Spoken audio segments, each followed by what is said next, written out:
साथियों, आज भारत के स्टूडेंट्स में इनोवेशन के प्रति, साइंस और टेक्नोलॉजी के प्रति नया रुझान पैदा हुआ है। इसमें बहुत बड़ी भूमिका चंद्रयान की सफलता ने निभाई है। चंद्रयान ने देश के बच्चे बच्चों को साइंटिस्ट बनने के लिए, इनोवेटर बनने के लिए प्रेरित किया।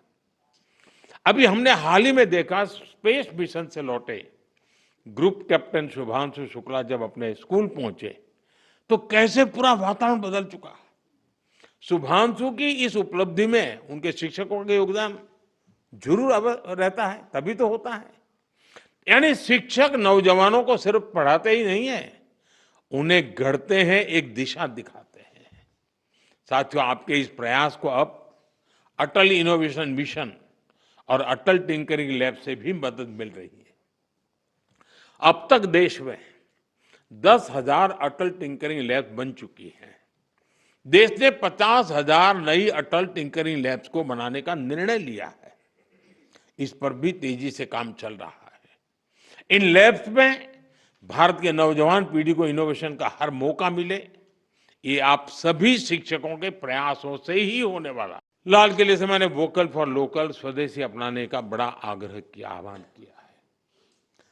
स्वदेशी यानी जो कुछ भी हमारे देश में पैदा होता है, जो हमारे देश में बनता है, वो चीजें जिसमें मेरे देशवासियों के पसीने की महक है, वो चीजें जो मेरे देश की मिट्टी की सुगंध जिसमें है, वो मेरे लिए स्वदेशी है।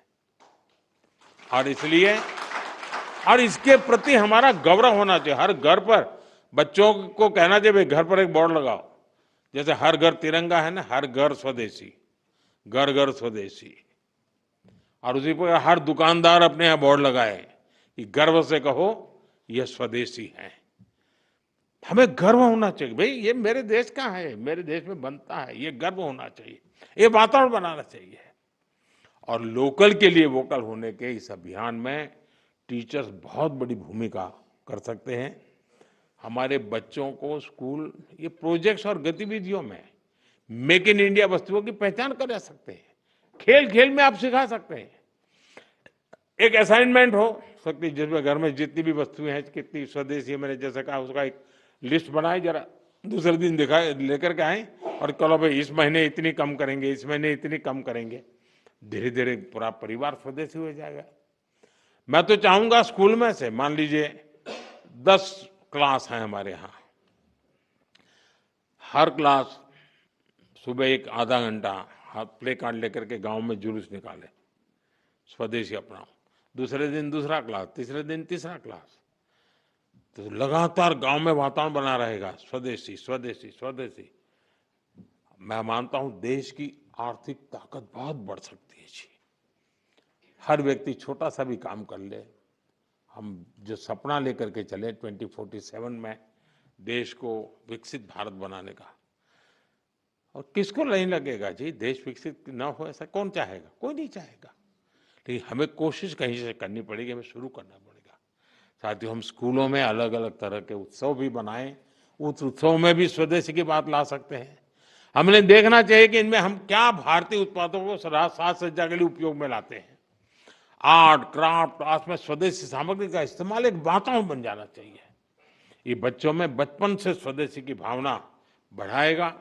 साथियों, स्कूलों में हम ऐसे कई डे मनाते हैं, स्वदेशी डे भी मनाएं, स्वदेशी वीक भी मनाएं, लोकल प्रोडक्ट का डे मनाएं।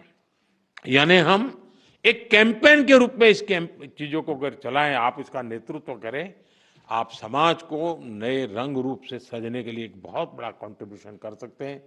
और जहां बच्चे अपने परिवार से कोई लोकल वस्तु लाए और उसकी कहानी बताएं, ऐसा भी एक वातावरण बन सकता है।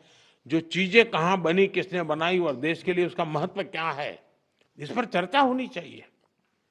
जो लोकल मैन्युफैक्चरर्स हैं, जो पीढ़ियों से कुछ न कुछ हस्तशिल्प बना रहे हैं, ऐसे परिवारों के साथ बच्चों का मेल मिलाप हो, या उनको स्कूलों में बुलाकर उनकी बातें सुनने का एक कोई कार्यक्रम बनाया जाए। बच्चे बर्थडे मनाते हैं तो उसके अंदर भी इस प्रकार की चीजों को जब गिफ्ट देते हैं तो मैं समझता हूँ मेड इन इंडिया का एक वातावरण बने, कहते से गर्व से कहे भाई देखिए मेड इन इंडिया है, मैं तुम्हारे लिए खास लाया हूं। कुल मिलाकर मेड इन इंडिया को हमें अपने जीवन का आधार बनाना है, अपना दायित्व समझकर आगे बढ़ना है, और इससे युवाओं में देशभक्ति, आत्मविश्वास और डिग्निटी ऑफ लेबर, ये जो वैल्यूज हैं वो स्वाभाविक रूप से समाज जीवन का हिस्सा बन सकते हैं। इससे हमारे नौजवान अपनी सफलता को राष्ट्र की प्रगति से जोड़ेंगे। ये विकसित भारत बनाने की सबसे बड़ी जड़ी बूटी है।